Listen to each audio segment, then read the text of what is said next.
Vinoba Bhave university 2024 से 28 के जितने भी स्टूडेंट हैं, अगर आप एग्जामिनेशन फॉर्म अप्लाई करोगे, बहुत ही जल्द एग्जामिनेशन फॉर्म अप्लाई करने का लिंक जो है वो एक्टिवेट होने वाला है। जी हाँ, बहुत ही जल्द।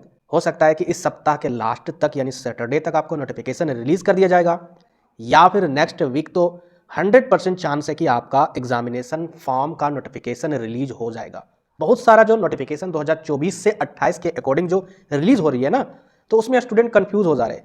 जैसे कि यहाँ पर देखिए, यहाँ पर जैसा कि ये थंबनेल में लिखा हुआ है, आप यहाँ पर देखिएगा ध्यान से। बहुत सारे स्टूडेंट यहाँ पर देख रहे हैं कि सेमेस्टर 1 24 से 28 बीए बीएससी यही पढ़ लिए, बीएड भी ध्यान से नहीं पढ़े। और फिर नीचे देख लेते हैं कि यहाँ पर जो फी है वह 2050 रुपया है। दिमाग इनका हिल जाता है कि अरे बाप रे, इतना ज़्यादा फीस अगर लगेगा एग्जामिनेशन फॉर्म में तो फिर कैसे दे पाएंगे, ग्रेजुएशन कैसे कर पाएंगे। देखिए, ये आपका एग्जामिनेशन फॉर्म नहीं है, ये इंटीग्रेटेड बीए प्लस बीएड या बीएससी प्लस बीएड वालों के लिए है।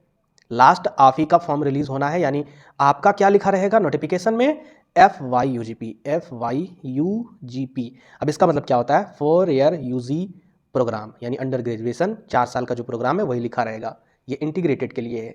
जहां अगर ये चीज़ आपका लिखा हुआ रहे सेमेस्टर 1 2024 से 28, समझिए वो आप ही का नोटिफिकेशन है। खैर, टेंशन लेने की बात नहीं है, जब तक हम हैं सारा कुछ हम अच्छे तरीके से प्रोवाइड कराएंगे। अब समझिए कि एग्जामिनेशन फॉर्म जब अप्लाई होगा उस समय मोस्ट इंपॉर्टेंट डॉक्यूमेंट आपको तैयार करके रखना जरूरी है, क्योंकि अगर आपका एक भी डॉक्यूमेंट नहीं रहेगा तो फिर आप फॉर्म अप्लाई नहीं कर पाओगे। उसके बिना आप फाइनल परीक्षा का फॉर्म ही नहीं भर पाओगे। ये फेक नहीं है, ये रियल है। अब हम लोग बात कर लेते हैं कि कौन कौन से डॉक्यूमेंट है, उसके बाद फिर कहां पर वो सारे डॉक्यूमेंट लगेंगे वो भी मैं आपको बताऊंगा। जैसे फॉर्म अप्लाई कीजिएगा तो इस तरीके से इंटरफेस रहने वाला है। इसके अलावा इस तरीके से भी इंटरफेस रहेगा। यहाँ पर क्या क्या लगता है वो मैं पहले बता दे रहा हूँ इस वाले सेशन को। क्यों?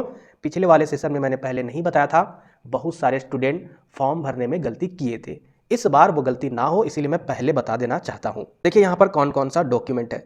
सबसे पहले याद रखिएगा, सेमेस्टर 1 में रजिस्ट्रेशन स्लिप आपको डाउनलोड करने के लिए ऑप्शन दिया होगा चांसलर पोर्टल से। चांसलर पोर्टल से या फिर कॉलेज के द्वारा भी प्रोवाइड किया जाता है।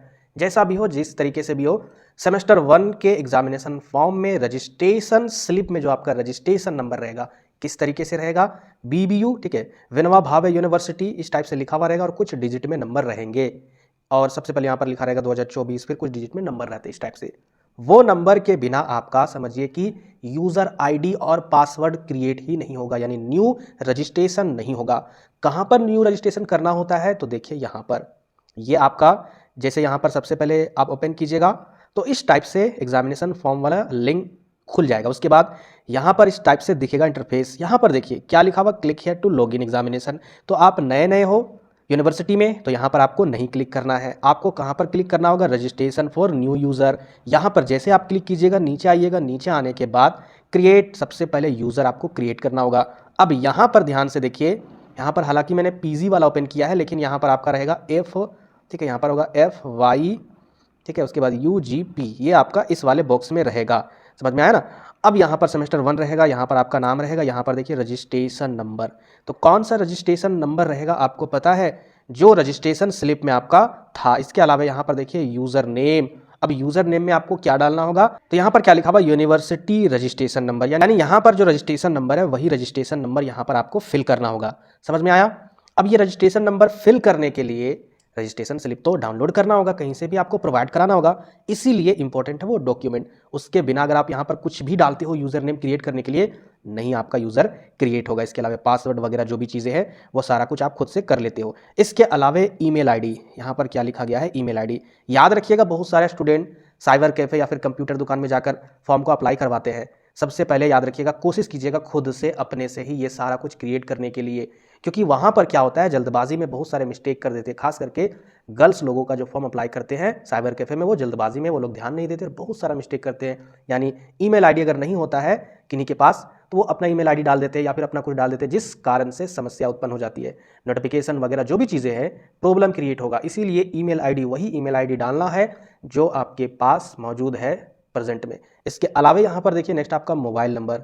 ऐसा मोबाइल नंबर डालना नहीं है कि कोई रिलेशन का मोबाइल नंबर हो, या ऐसा मोबाइल नंबर जो आपके पास प्रेजेंट में नहीं रहे। जो आपके पास मोबाइल नंबर है वही आपको यहाँ पर डालना है। इसके अलावा देख लेते हैं और क्या क्या डॉक्यूमेंट्स लगेगा।